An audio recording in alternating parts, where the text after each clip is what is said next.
Thank you for staying on Joy News today. It's a done deal. Justice Sophia Akuffo will be the next Chief Justice of the Republic of Ghana when Chief Justice Georgina Theodora Wood retires on the 8th of June this year. The President is set to give a formal announcement on her position that she would be heading to later this year. My colleague Raymond Aqua joins me in the studio for some analysis and also to talk about the journey so far. Raymond, thank you for joining me. Now let's talk about the Chief Justice position and the contention, the main contenders to this point, because earlier we heard names like Justice Jones Doche coming up and all that. Briefly tell us who was in that category likely to be the next Chief Justice of the Republic? For a very long time in the history of Ghana, the tradition has always been the senior most replaces they are going. But during John Kufuor's time, there was a change in that particular plan when the current Chief Justice was brought in. Indeed, the senior most at that particular time was Justice Pega. So he was peeved. We understand that some of the suits he even held against Akufo-Addo was because he was not happy with the NPP's decision then. So Akufo-Addo was from the onset set to spring a surprise, because it wasn't unclear whether he was going to follow the long-held tradition or go the John Kufuor way with a new plan on how to do things in this particular case. Two things matter at this particular point in time. First and foremost, Nana-Addo had a choice. The names that came out first were not surprising. That of Justice Jones Maulom Doche and also Justice Kwesi Enin-Yeboah. The name of Justice Sophia Abena Boafua did not come up immediately because of one thing. Some were saying that he would want to look beyond people who believe in the Supreme Court in 2 years' time or in a year's time. Don't forget, when you leave the current Chief Justice out, the senior most is Justice Atugba. Justice William Atugba has been on the bench far longer than all of the other people on the bench currently. So the expectation was that he will be, by seniority, stepping in, as has happened in times past.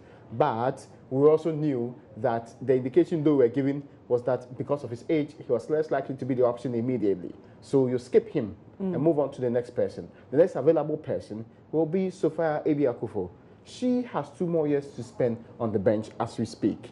The other option that we talked about, Justice Atugba, had a year to spend on the bench. So the president settled on the woman who has 2 more years to spend on the bench, much to the surprise of many who thought that that principle was going to play out for like the other two. The other two have close to 5 years to spend on the bench. So that is where the difference is. We also knew that on Monday, that was exactly May 8th, in a month's time from the Monday, we're going to have the Chief Justice leave office. So the process had to start in earnest, even though there's been conversations ahead of time.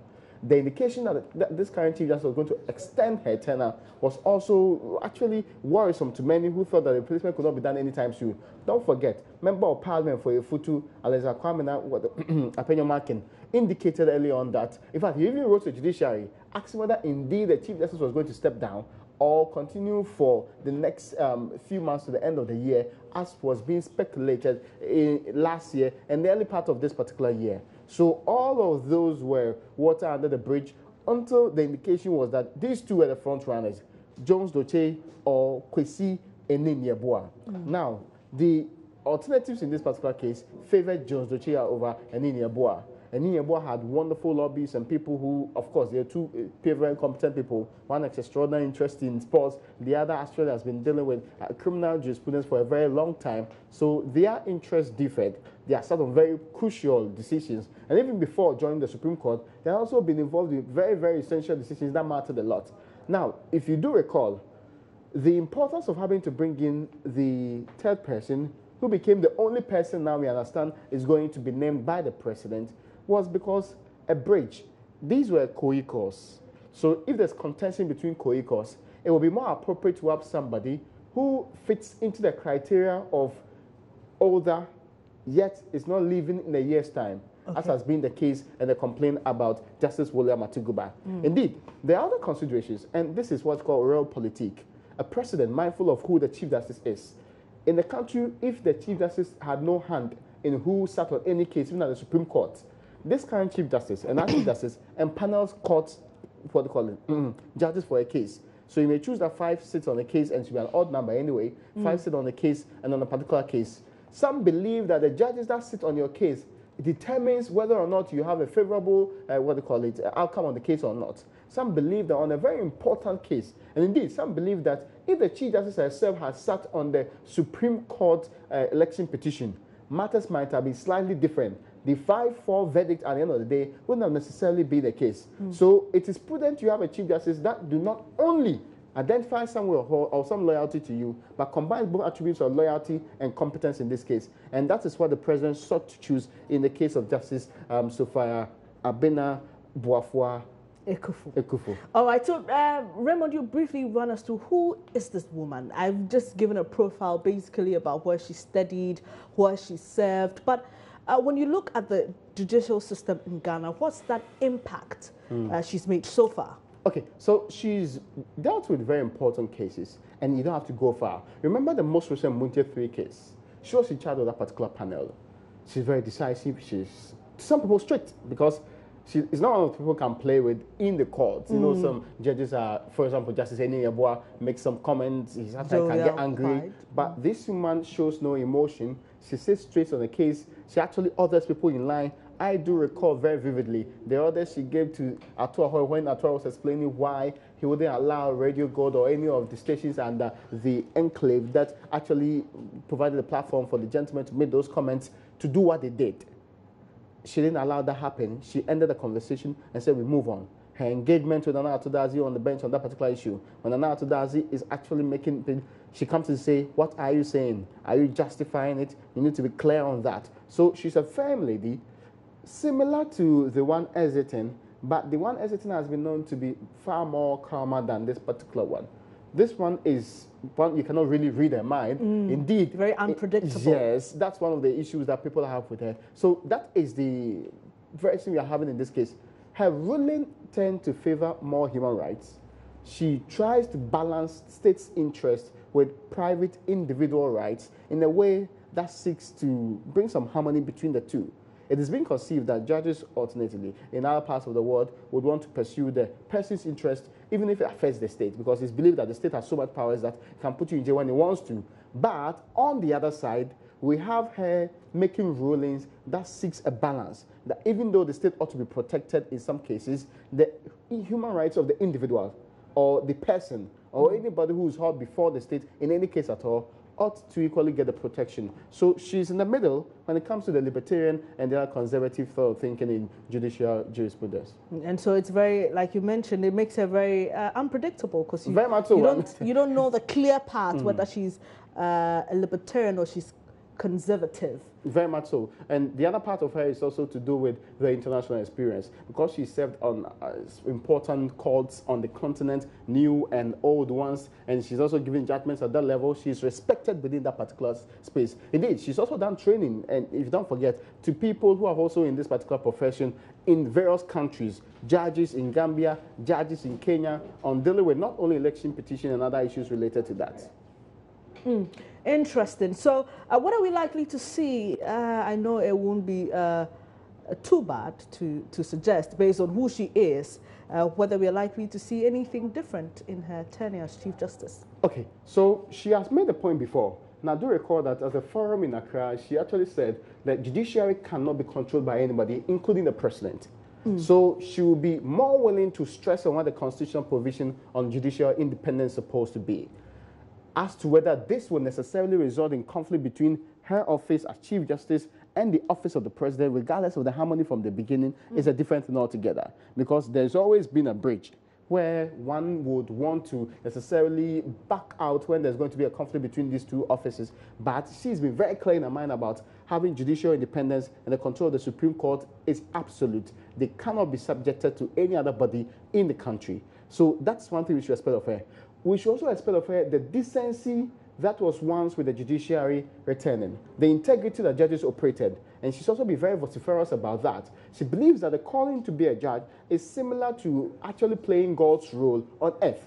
So you should be a person who is qualified by the decency with which you deliver your judgment, by the kind of fairness in which you also do the things that you have to do.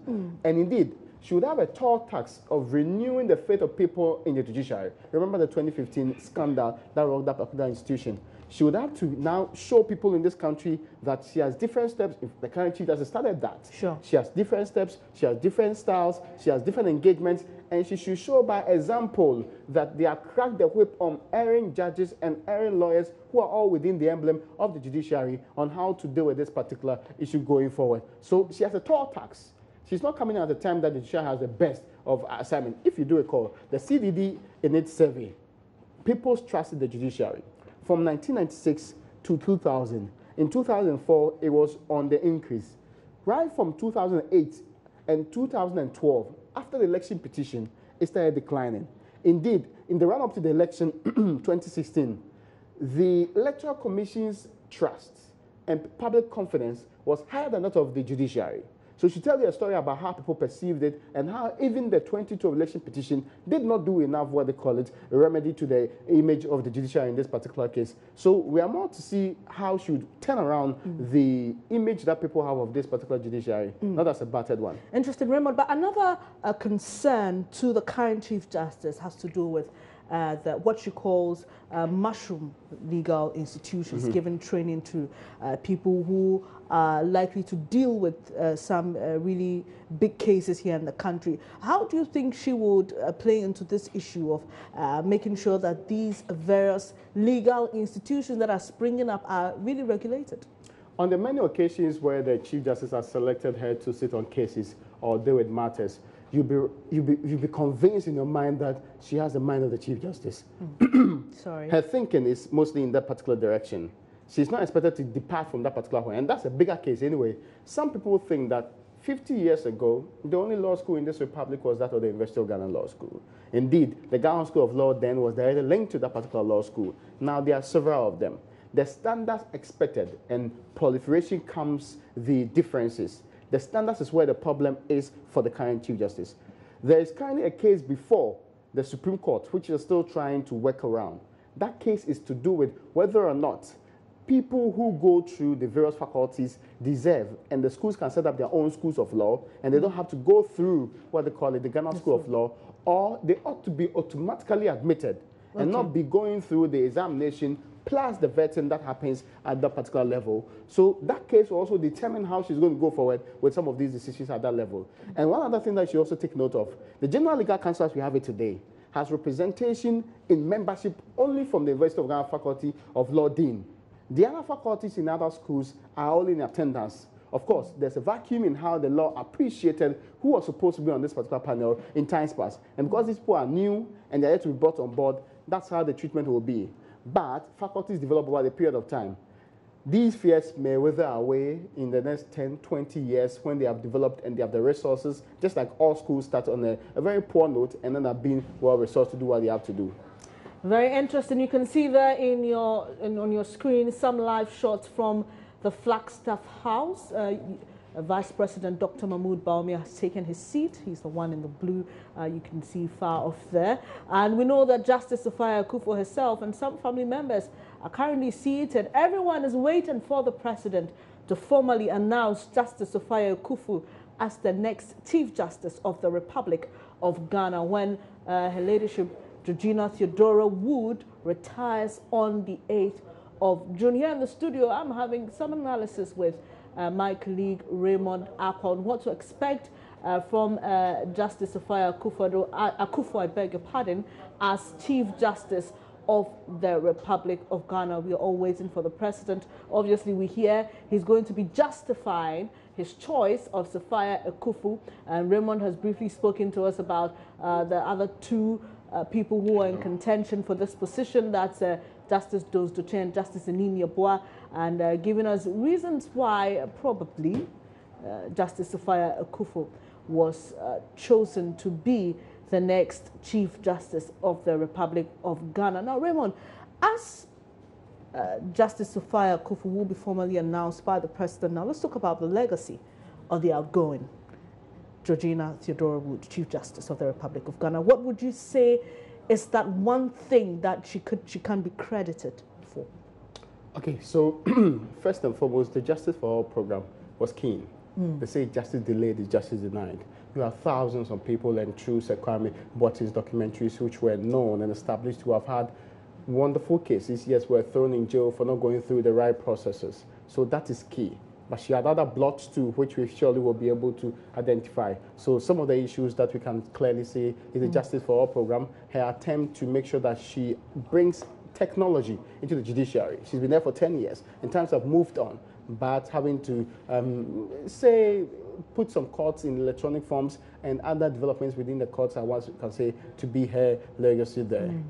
Talking about the Justice for All program, I remember sometime last week she was at the prisons, if I remember very well, the Sawam medium security prison, where she attended her last session of the Justice for All program. The president has taken his seat, but we'll cross over when he starts speaking, because I'm sure there are a few people who will speak before the president mounts the podium to deliver his speech. There you see him there getting up to the podium. Let's cross over live now to the Flagstaff House, where President Akufo-Addo is set to announce Justice Sophia Akuffo as the next Chief Justice of the Republic of Ghana.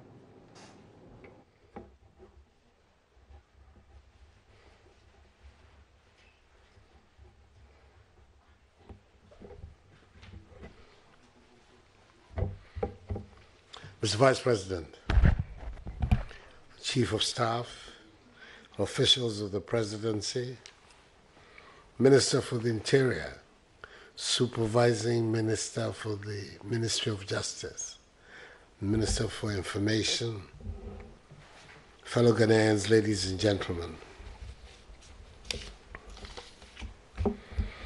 In 3.5 weeks' time, on 8th June this year to be precise, a remarkable chapter in Ghana's legal and judicial history will come to a close. On that day, Her Lordship the Chief Justice, Georgina Theodora Wood, will step down from office into retirement. The 12th occupant of that office in independent Ghana, she is the first female to head the judiciary and its longest-serving leader, who will have been in office for 3 days, short of 10 years. Her career has been extraordinary, and I pay warm tribute to her distinguished service to our nation and wish her a well-earned retirement, even though her public service will not be over, as her place on the Council of State awaits her. In order to ensure a smooth succession to the office and preserve the integrity of the judicial branch of government, I have decided to initiate the constitutional processes for the appointment of her successor, so as to preclude any undue vacuum in the office. I have thus today sought by letter consultation with the Council of State in accordance with Article 1441 of the Constitution of the Republic, in order to nominate for the approval of Parliament the appointment of Justice Sophia Akuffo, a Justice of the Supreme Court and a senior member of the Court, as the new Chief Justice of the Republic. If the constitutional processes conclude in a satisfactory manner, and have every expectation that they will, she will be the 13th person to hold that important office of state. I have known Justice Sophia Akuffo well for over 40 years. Indeed, she was my first junior in practice, as barristers call their work. She impressed me considerably with her hard work, her capacity for detailed research, her independence of mind and spirit, her honesty and integrity, her deep-seated respect for the rule of law, and her abiding belief in the sovereignty of Almighty God. I believe these are the qualities which sustained her brilliant career as a lawyer, that propelled her to the notice of the first president of the Fourth Republic, His Excellency Jerry John Rawlings, who appointed her to the Supreme Court on 30th November 1995, some 22 years ago. She has been one of the leading lights of the court since her appointment, and her contribution to the court's work and the growth of our nation's jurisprudence has been extensive. She has enriched her judicial experience by serving with credit on continental judicial bodies, such as the African Court on Human and People's Rights, where she ended up as president of the court. I have no doubt that Justice Sophia Akuffo will be a worthy successor to Chief Justice Wood and uphold jealously the independence of the judiciary. I expect discipline, fairness, integrity, and the continuing modernization of judicial activities to be the hallmarks of her tenure as Chief Justice, if she is so endorsed by the constitutional bodies. It is important for the development of our nation that we have a judiciary that commands the respect of the nation by the quality of its justice delivery, as well as by the comportment of its justice. We are all witnesses to the stormy winds that have buffeted the judiciary in recent years, and to the efforts Chief Justice Wood has been making to restore public confidence in the institution. I expect Justice Akuffo to continue and intensify that work. The judiciary has the onerous responsibility of being the bulwark of the defense of the liberties and rights of our people. It can only discharge that responsibility effectively if it has the unalloyed respect of the people.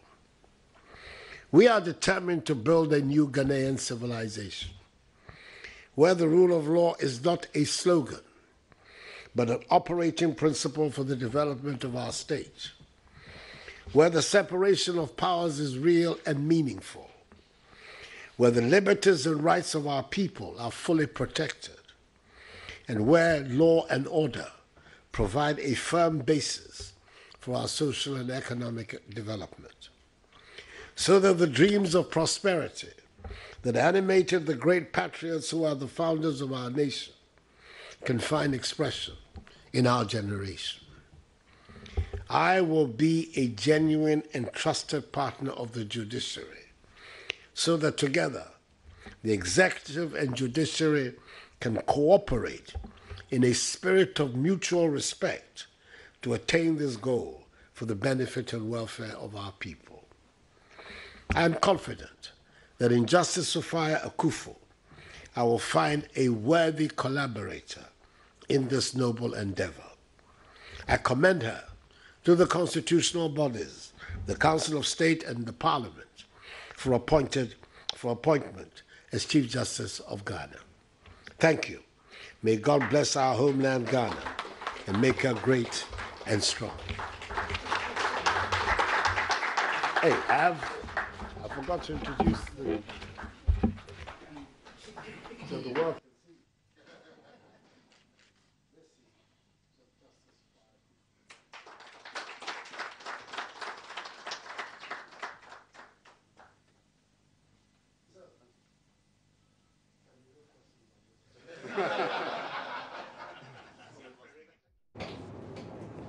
Very brief speech there by the President, His Excellency Nana Addo Dankwa Akufo-Addo. And now he's spoken quite a lot about this woman.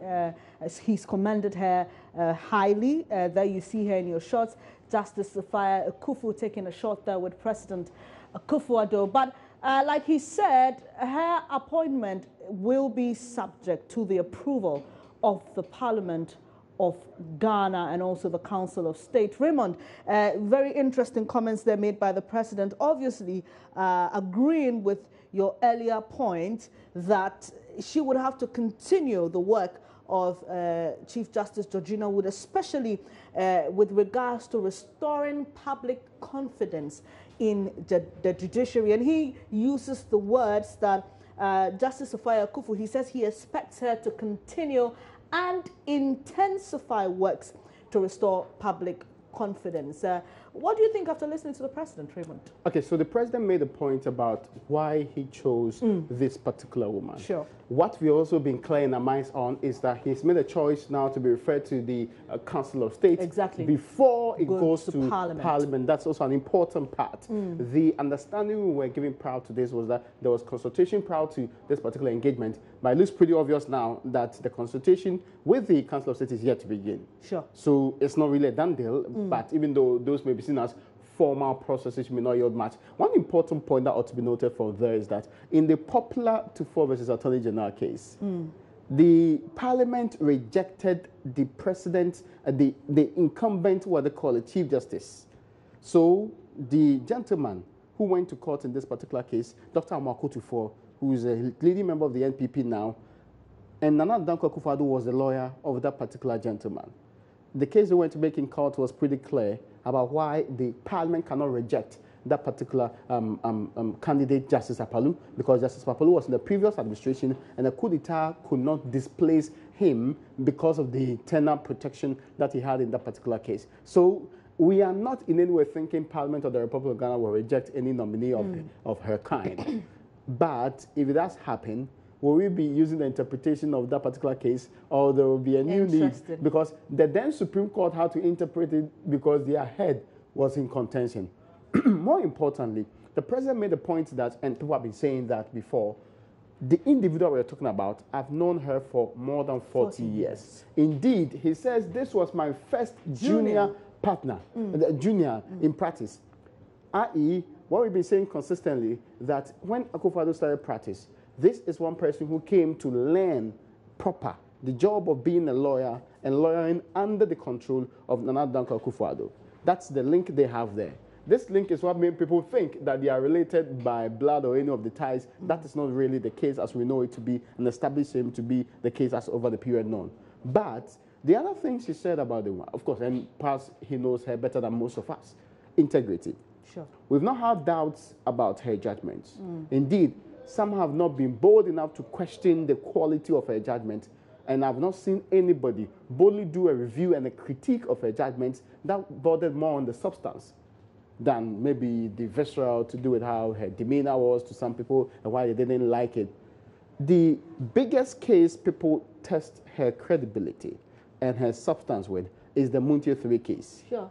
It's because people felt that to that case, and because of how widely publicized it was, I sat in court all through. She wasn't the kind of woman who showed emotions of anger or showed emotions of being excited about any situation or law. Indeed, when she popped in questions, they were very incisive and they were straight to the point. She came in at all points in time to ensure discipline and people going straight to what they wanted to say. That's the kind of person we are going to have a Chief Justice. Now, one point that would really be difficult for people to grab their minds around is that bound the Montesquieu perceive of a system, separation of powers. Sure. Indeed, underneath that particular principle is the principle of checks and balances. Now, if there is a very good relationship between the executive president as informal working colleagues and the Chief Justice, will that continue in the case of good cordial relations of the job, or will that hamper the separation of powers established and expected of it? Don't forget, it is perceived that in Africa, the systems are not really separated. Indeed, we now know that Parliament is not really independent of the executive. Because, I mean, more than half of the ministers are from Parliament in the first place, and we know that to be the case. We also do know that the majority is also controlled by the executive president of the state. If the executive president now has very cordial relations with the Chief Justice, will that promote the kind of good governance we want? Will that affect the neutrality of the judges? Sure. The two things that can be said for this point, yes and no. It can, because the Chief Justice and panels. The Chief Justice may, and we know the judges we have in this country, even at the apex court, they are independent-minded, but they also have allegiances that are somewhat hidden. So in the forefront, they are supposed to make the judgments that you see to be fair. But if you have read through the lines in many of the decisions they've given sometimes, you'd realize that there are some political undertones that cannot be rejected. So that's an important part. Can Chief Justice Sophia, and I like mentioning the full name, Abinaha Boafua Akuffo, fairly and truly adjudicate on a matter that involves the executive president, mindful of the working relationship, mindful of the choice in this particular case? And that's one of the issues that, but we know that regardless of what happens, she may, of course, and because of her small term in office, she may be there for a year or two, which is what we are perceiving will be the case now. But if she extends beyond that, what would the relations between a new government and then this particular Chief Justice be? If that was supposed to be the case. So those are the dynamics that we watch to see. We want to see how she will empanel the Supreme Court for any case. Because we have seen a trend in empaneling that sometimes showed how the case may end up being in the first place. We have also seen how judges on the court defer to the Chief Justice in this role. But don't forget, she may empanel but might not decide for the judges. Sure.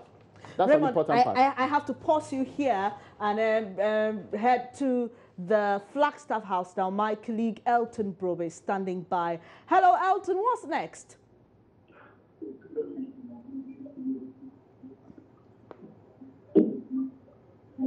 Hello, Elton. Has been fulfilled.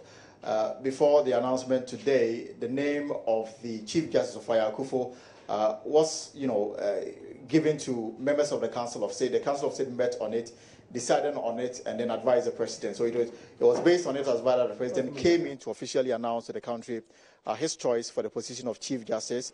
After the 8th of June, the current Chief Justice term will come to an end. She will retire from public office, but will serve on the National Council of State. So that particular aspect has been done. What is next is for the president to write officially to the Speaker of Parliament. We are told that Parliament will reconvene on the 30th of this month to begin public business. So the president will have to write now to the Speaker of Parliament for the Speaker of Parliament to direct the president nominee for the position of Chief Justice to the Appointment Committee, because they have that mandate to vet all persons to occupy public office. The Appointment Committee will have to also sit, but first they'll have to put out a memorandum for people to respond to that if they have any issues relating to the current Chief Justice. Once that is done, they will sit in a public hearing to vet the nominee to establish her suitability for the job that she's been nominated for. When that is done,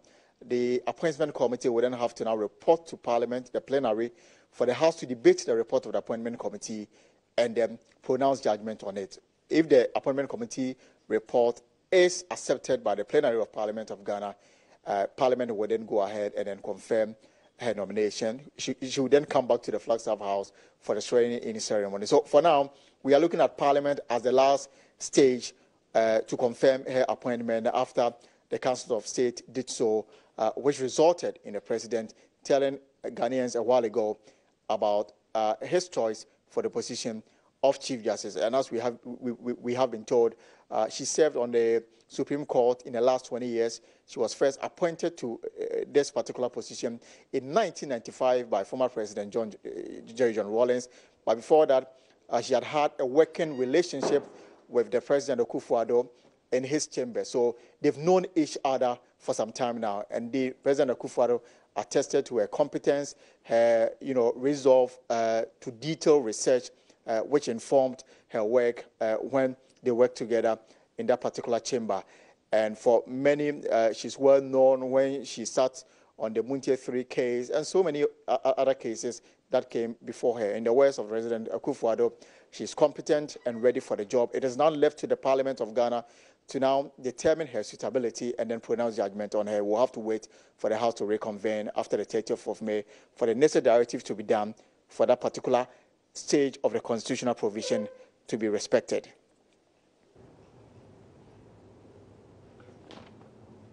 Well, thank you very much. That's my colleague Elton Brobe coming to us from the Flagstaff House. Raymond, before we crossed over there, we're talking about the likely relationship between the judiciary and executive based on the relationship between Justice Sophia Akuffo and sitting President Akufo-Addo. But let me quote the president. He says that he will be a genuine and trusted partner of the judiciary, and he said that he's confident that he will find a worthy collaborator in Justice Sophia Akuffo. That is, if Parliament approves her to be the next Chief Justice of the Republic of Ghana. But Raymond, the President also said something about his expectations. He says he expects discipline, fairness, and integrity. Certainly, these are the hallmarks of any proper justice system, and we expect that the Chief Justice will lead the particular system. Indeed, right from the lower courts to the superior courts, if justice is not delivered, people get agitated, societal systems break down, because one of the reasons behind having a legal system is that you want to bring law and order. The order in society is dependent on people's belief that if you offend me, I can get justice through an appropriate means. So if these things are not established in our courts, as was battered by the 2015 incident of the judicial corruption scandal and the expose that followed thereof, there will be difficulties in people believing that the judiciary, like the belief of the police and other institutions in times past, is in any way credible enough to deliver the kind of justice they want. This is core, and the personal integrity of the Chief Justice in this case also matters. But you are hinting of the kind of relationship. Now, I did say that it works in both ways. You don't want a strained relationship between the judiciary and the executive president or the executive. It is mostly not healthy. Why people were concerned about that? Because the judiciary plays a check on the executive. The executive can also do a check on the judiciary. That is why the judiciary can actually put you in jail. Then the president can, through remission of sentence, pardon, and all of his constitutionally mandated rules, set you free. The legislature can make laws. The judiciary can use a judicial review to review the law. Then, on the other hand, the executive president can also veto certain decisions of even the parliament in this particular case. So you see how interlinked they are. It's to make sure that the decisions of the state and such important appointments are not done by individuals and one person. It's not that the legitimate powers of the state have not been given to the executive president. People voted for him. So he has general mandate to operate as president. But it is also of the belief that people in and of themselves can go wrong. And that at all points in time, when they are not checked, they may go wrong. That's why we have these differing institutions. We need to see, and maybe by the actions of the Chief Justice, and we are not, I mean, clearly, even in how she ruled on the, what do you call it, the petition before the court in the 2012 the election period. petition, yes, you mean? Many believe that the thinking of a judge like Sophia Akuffo is important and also mostly not biased.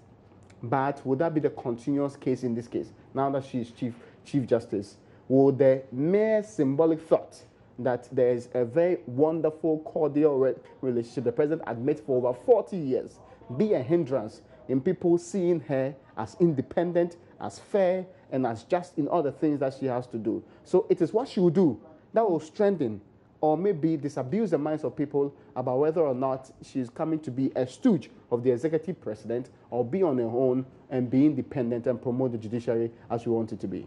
Thank you very much for joining me here. Raymond Akwa, my colleague, joined with the analysis. We crossed over to the Flagstaff House, where President Akufo-Addo has disclosed that his choice of the next Chief Justice, when Chief Justice Georgina Theodora Wood retires on June 8, is Justice Sophia Akuffo, and he says that she is a worthy successor to Chief Justice Wood. Obviously, this is subject to parliamentary approval, and when Parliament reconvenes on the 30th of May, we'll see how this goes and whether they approve her or not. We'll bring you everything you need to know on this matter here on the Joy News channel on Multi TV. So there it is. President Akufo-Addo has formally announced Justice Sophia Akuffo as his choice for the next Chief Justice when Justice Georgina Theodora Wood retires on June 8, but that is subject to parliamentary approval. And that will be it for this extended edition of Joy News today. Apologies, we couldn't bring you the marketplace,